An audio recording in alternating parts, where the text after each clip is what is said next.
83회 파트 1급 풀어보도록 하겠습니다.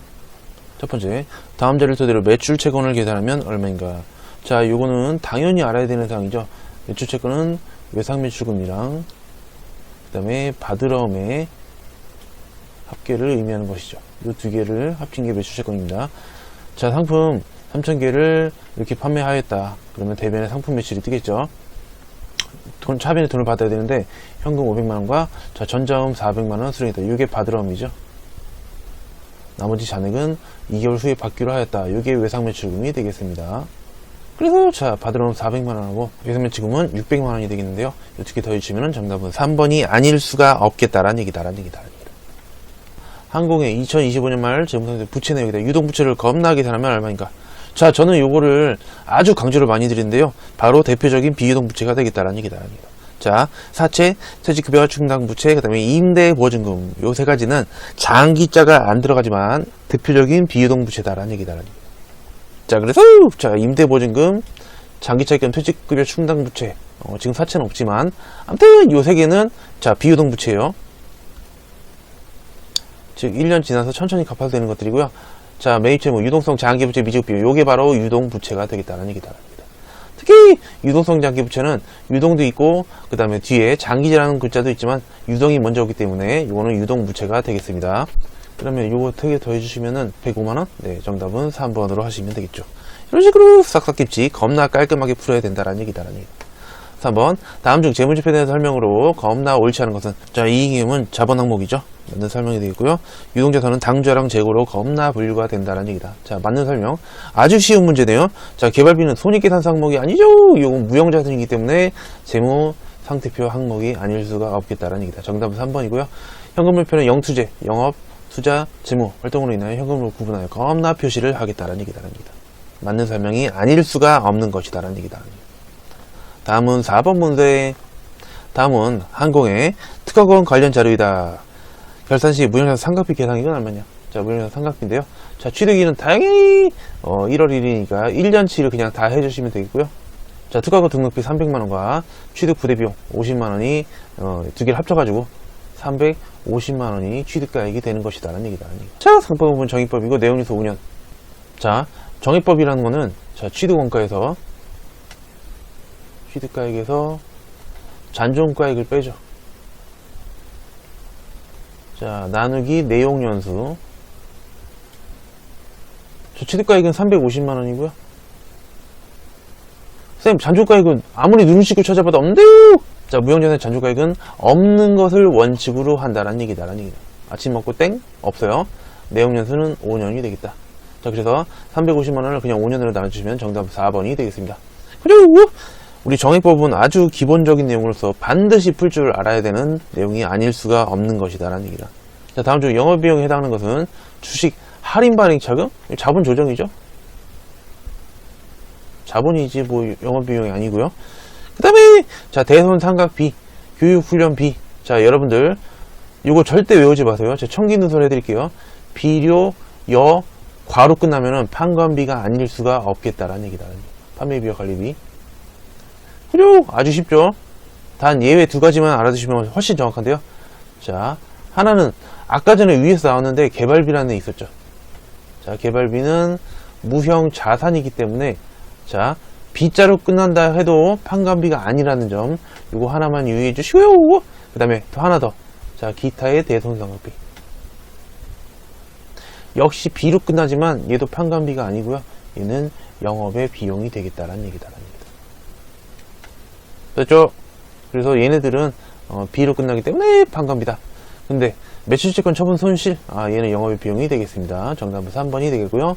자, 6번 문제.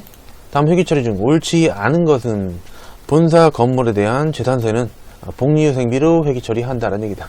겁나 도라이 같은 회계처리가 되겠다라는 얘기다라는 얘기다. 그죠? 재산세는 세금이잖아요. 자, 복리후생비가 아니라 세금과 공과. 자, 요런 식으로 업무를 하게 되면은 엄청난 칭찬이 아니라 엄청난 질타를 받겠다라는 얘기다라는 얘기다. 자, 1번이 틀렸기 때문에 바로 정답이고요. 직원 업무 역량 강화, 약화가 아니라 강화를 위한 강사 특강 교육 훈련 받고요. 도서 구입, 도서 신문 잡지, 자, 그런 거 인쇄 복사, 도서 인쇄비 받고요. 채무면을 면제받은 경우 채무 면제 이익이라는 영업의 수익을 겁나 처리해주면 되겠다라는 얘기다라는 얘기다. 자, 이번에 자, 굉장히 쉽게 좀 나온 것 같아요. 자, 근데 말씀드린 순간 약간 복잡할 수 있는 문제가 하나 나왔거든요. 다음은 항공의 수당단 잔액시산표와 그 다음에 결산 조정을 반영한 재무상태의 일부이다. 가나의 금액으로 오른 것은, 자, 일단 수당단 잔액시산표라는 거는, 자, 이거는 대손충당금 설정하기 전이란 뜻이죠. 그죠? 기말수정분계를 하기 전에 그냥 만든 거니까 대손충당 같은 거 설정을 하기 이전이에요. 자, 지금 보시면은 외상매출금 100만원, 그 다음에 파드럼 70만원, 그 다음에 각각 잔액이 13,000원과 5,000원 이렇게 겁나 남아있는 상황인데요. 자, 밑으로 한번 가볼까요?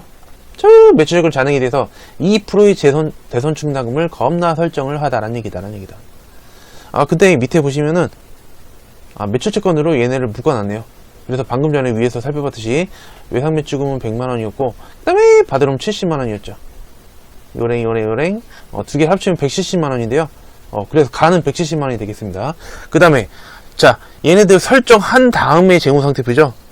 결산조정상 반영했다고 했으니까 그러면은 요거 두 개에 2%로 대손충당금을 설정을 잘 해놓은 상태예요. 2%는 34,000원이거든요. 그죠? 그래서 가는 170만원 얘네 두 개 더하면, 그 다음에 나는 34,000원이기 때문에 정답은 4번이 아닐 수가 없는 것이다 라는 얘기다. 됐죠? 자, 이렇게 싹싹김치 8번부터는 부가치세인데요. 자, 다음 중 부가치세가 겁나 과세되지 아니하는 거래를 말한 사람은, 자, 공급이냐 아니냐 그건데요. 자, 일단 상진이가 진상이가 아니라 상진이가 회사가 보여주는 주식을 거래시 양도했어. 자, 주식이 공급이냐? 아니죠. 우리 상품권, 주식, 채권 등등등등 이런 유가증권 있죠. 이런 애들은 거의 무슨 성격이냐? 거의 돈의 성격이 있는 거예요. 그죠? 주식이나 채권이나 유가증권 이런 애 거의 돈이랑 비슷하다. 그렇게 보시면 되겠습니다. 그래서 주식을 팔고서 돈을 받았을 거 아니에요. 그죠? 그래서 주식이라는 돈을 주고 돈을 받았기 때문에 이것은 공급으로 보지 아니한다라는 얘기다. 정답은 진상이가 아니라 상진이가 되겠습니다. 우리 회사는 현물 출자를 위해서 회사 건물의 소유권을 이전했어. 자, 건물 주면서 건물 팔면서 주식을 받은 것이죠. 현물 출자니까. 자, 주식은 돈의 성격이 있다. 그래서 건물 팔고 돈 받았으니까 이것은 공급이 맞겠다라는 얘기다. 그 다음에 우리 회사는 매입세 공제를 받은 신상품을 거래처에 선물했지 퍽도 잘했다라는 얘기다. 이거 뭐요? 사업상 증여. 무슨 공급? 간주 공급. 그죠? 공급하지는 않았지. 판 건 아니잖아요. 선물했지. 그죠? 그렇지만 판 건 아니지만 공급이라고 간주하자. 그렇게 보자. 이유라도 공급이 맞겠습니다. 협력업체에 소프트웨어를 판매했다. 당연히 공급이죠. 정답은 1번의 상진이가 아닐 수가 없는 것이다 라는 얘기다. 자, 다음은 9번 문제. 싹싹김치. 쌤이 봤을 때는 틀린 문제 거의 없어요, 여러분들. 요 정도는 한 개? 많이 틀리면 2개 정도. 자, 김홍우 씨는 부동산 임대업을 겁나 폐업하였다. 김홍우 씨는 7월 1일부터 8월 3일까지 겁나 한 달 한 땀에 빛의 속도를 겁나 때려쳤다라는 얘기다.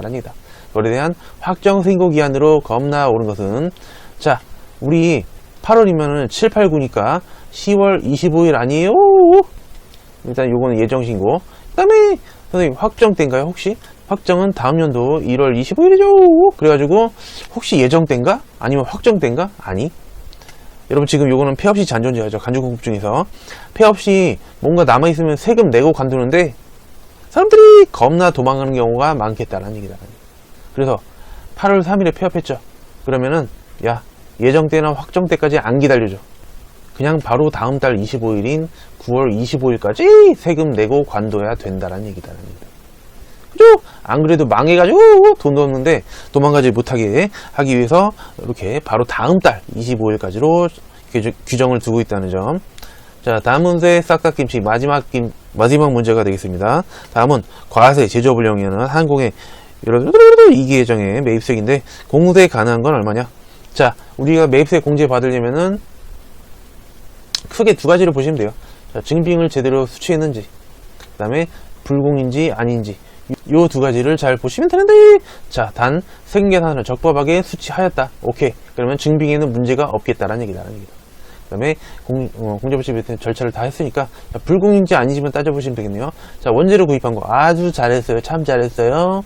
그 다음에 공상 부수의 조성을 위한, 자, 요거는 토수의 자본적 지출, 그죠? 관련 매입세이기 때문에 요거는 불공이에요. 거래처 접대. 자, 요거는 기업 업무 추진비이기 때문에 이것도 역시 불공이 되지 않을 수가 없는 것이다라는 얘기다라는 얘기. 그 다음에 회계 부서용, 즉 사용하려고 컴퓨터를 비품을 잘 구입했죠. 요것도 정상적으로 공제가 되는 것이다라는 얘기다라는 얘기. 그래서 공제가 되는 것은 540만원이 되겠습니다. 자, 이런 식으로 싹싹 김치를 겁나 풀어봤는데 쌤이 보기에는 진짜로 한두 문제 정도 틀릴 수 있으면 좋겠다.